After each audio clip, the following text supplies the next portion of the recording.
everyone. I'm Sonakshi Gandhi, a clinical psychologist at the Mind Garden. The Mind Garden is a mental health service clinic that offers psychotherapy and assessment services to individuals, couples, and families looking to reduce their distress and improve their quality of life.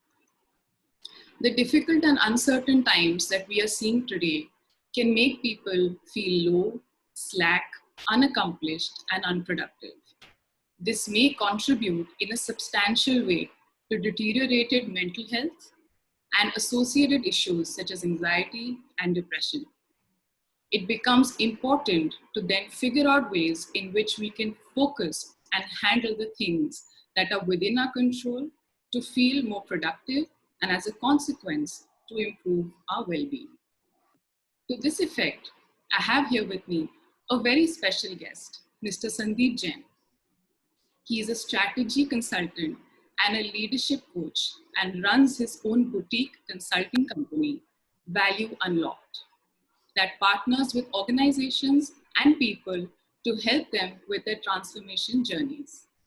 Welcome, Sandeep, and thank you very much for agreeing to be a part of this. For the benefit of those Thank you, Sonakshi. Thank you. For the benefit of those watching, can you just tell us a little bit about yourself? Yeah. So thank you, Sonakshi, for this opportunity. As you mentioned, Value Unlocked, the consulting company that I kind of founded and I run today, primarily works in three domains. I work in strategy consulting, which is very, very focused on the execution side of consulting.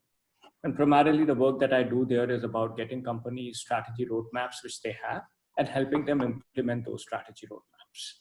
So that's one piece of work that I do. The second domain I work in is leadership coaching, which is primarily working with senior leaders. And this work is around, more behaviors, competencies, business issues. We typically get into one-to-one kind of engagements over 6 to 8 months. Besides that, I do work with startups, and that's the third domain. And with startups, the work is a bit of mentoring, sometimes even a bit of angel investing. And I'm also on a couple of incubators panels where again, we mentor startups, etc., help them build their entrepreneurial journeys. So yeah, that's the kind of work that I do. Okay, great. So Sandeep, in these unanticipated times that we have absolutely no experience in dealing with, how do you see the overall mental health of people being impacted from a work productivity and a general efficiency standpoint? So I must say, Sonakshi, I've also spoken to a few friends and people around, and I see people very divided with what's happening in the world, and divided in the sense that how it's impacted them and the work that they do, etc. Some of them have become actually super productive. They have decided to take this positively. You have 21 days of time, and how do you use them the best? And then there are some of them who've gone a little bit into this lazy zone where, they don't know how to handle this, and how to kind of use the time that's become available. While we always say we want time, but when we have it, we don't know what to do with it. And for me, I think that in some way also explains how it affects our mental health. Because our mental health to quite an extent is about engagement. If our mind is engaged in doing something productive, I think we are doing super well as far as our mental faculties are concerned. We are engaged, we are doing on something productive, tends to build up our self-esteem, and we are in a positive frame of mind, I would say. So that's how I would look at it. I think two very, very distinct sets of people with very distinct impacts and the takeaways from this situation. Okay, great. What, according to you, Sandeep, can be some of the general ways in which people can improve on their productivity and find some sort of routine or structure in their day-to-day lives? Yeah. So I think the most important thing is the routine and the discipline itself. Mm-hmm. Just because we have the time and we don't have to go to the office, etc., doesn't mean that we should completely fall off the routine and the discipline grid. If we can get ourselves to get into some kind of discipline, number of hours that we sleep. Okay, we were taking 6-7 hours of sleep earlier. Now probably we can do 8-9, but that's good enough. We were consuming social media and OTT content of about an hour, a couple of hours a day. Maybe we do it, but cap it at, let's say, 3 hours. The more we are able to discipline ourselves, I think the more productive we are able to get. So to my mind, I think that's the first thing, that how do you build a discipline and routine for yourself? How do you bucket your time in terms of, what you're going to do when? Find activities that you need to do and you've not had the time for. Typically all of us have this problem that, when we are busy with our lives, we are just running after what are termed as urgent things. We don't have the time to do important things. Now everybody has the time. Let them find what is important for them and let them focus on the work, what did they want to do and never had the time for. So for me, that really is an important thing. I think also it is important to get some kind of physical activity in your daily routine and discipline. I would recommend everybody that at least 60 minutes of physical activity. And there is so much you can do even without going to a gym, not being able to go out. You could take a new initiative, start with your yoga if you've not been doing yoga, get into body weight kind of exercises. So there's so much you can do. In the sense, it's only an excuse if you say that, I can't go to the park and I can't go to run and I can't go to the gym. So I think that's the second, I would say, most important thing, I would say. So routine, discipline, bucketing of your time to do something important, physical activity, certain amount of it. I think those are some of the things that you could possibly do. Great. Sandeep, can you also describe for us some of the very specific and concrete things that you feel can, add in order to feel more in control of their environment and to make this extra time that they have more useful? Yeah.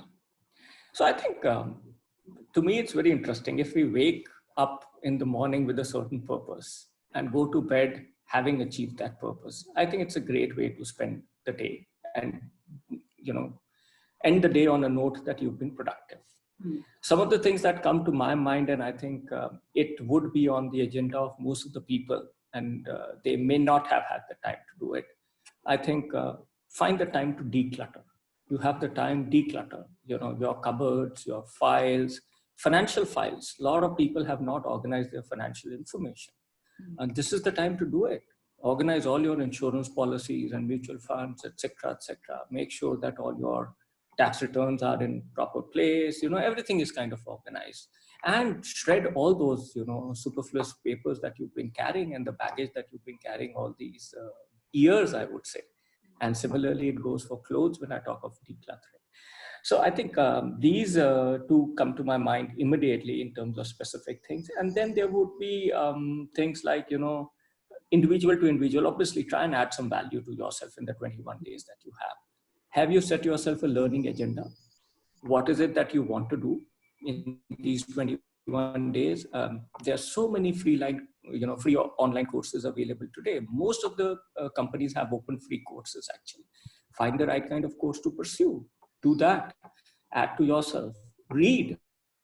You can still download a book in a PDF format virtually from any of this thing. So let it not be an excuse that you can't, Amazon is not delivering and you can't go and buy a book.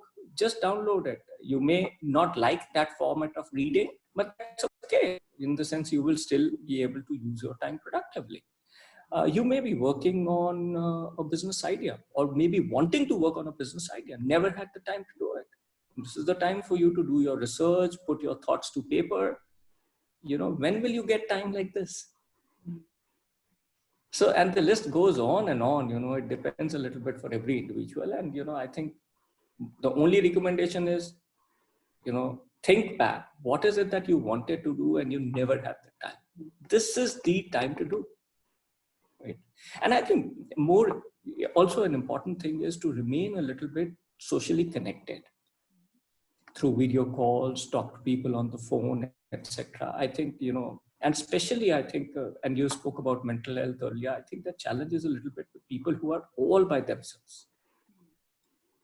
Some people who are staying all by themselves for various reasons, if they have not been able to go back to their families, etc. So I think for them, it's the biggest challenge actually, that, in those, that apartment on that room, what do they do? They don't have anybody to talk to. So I think pick up the phone, engage with people, do video calls, keep talking to one another, keep inquiring how they're doing. And in that process, also keep motivating a little bit, keep sharing your to-do list, keep understanding what is it that they are doing. And I think find things to do productive, use the time productively. Great. So, Yeah. Sandeep, what do you think could be some of the ways in which leaders of organizations can help boost employee morale and provide general reassurance to them during a time like this? Yeah. I think for leaders and companies, the most important thing is to open the channels of communication with their people. Mm-hmm. Can they have town halls, online, kind of through online mediums? Can they have town halls, which could be probably every second day, for example, just keeping people engaged? Open, as I said, open, as I said, for individuals, even for organizations, open learning opportunities for their people. So, companies typically have learning platforms they have signed up for. I think open that to their employees. Let them use this time most productively. Obviously, there are a lot of people who are also working from home. So maybe, those people are engaged in any case, but where there is not enough opportunity to work from home, I think compel them to do that. As in, through online mediums or otherwise, let people form smaller project teams, 5 to 6 people, let's say, work on an idea, work on something the organization, which is important to the organization. But again, because people didn't have time, they were not able to do it.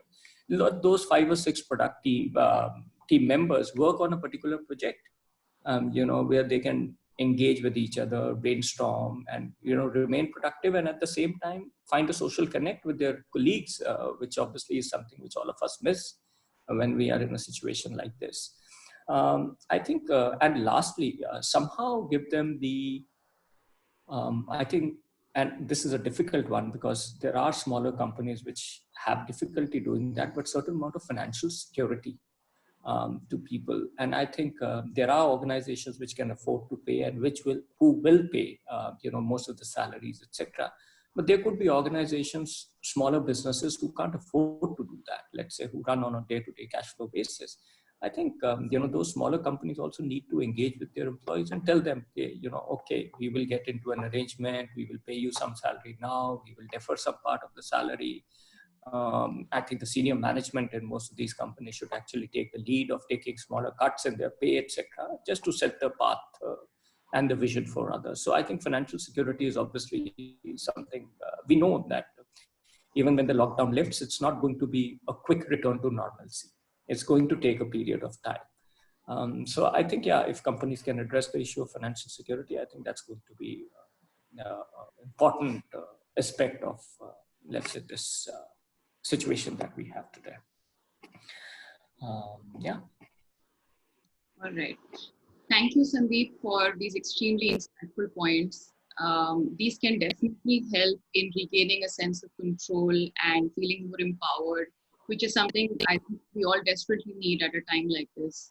I hope this video has been helpful in highlighting the impact that these challenging times have had on one's mental health and some of the strategies that one can use in order to feel more efficient and productive.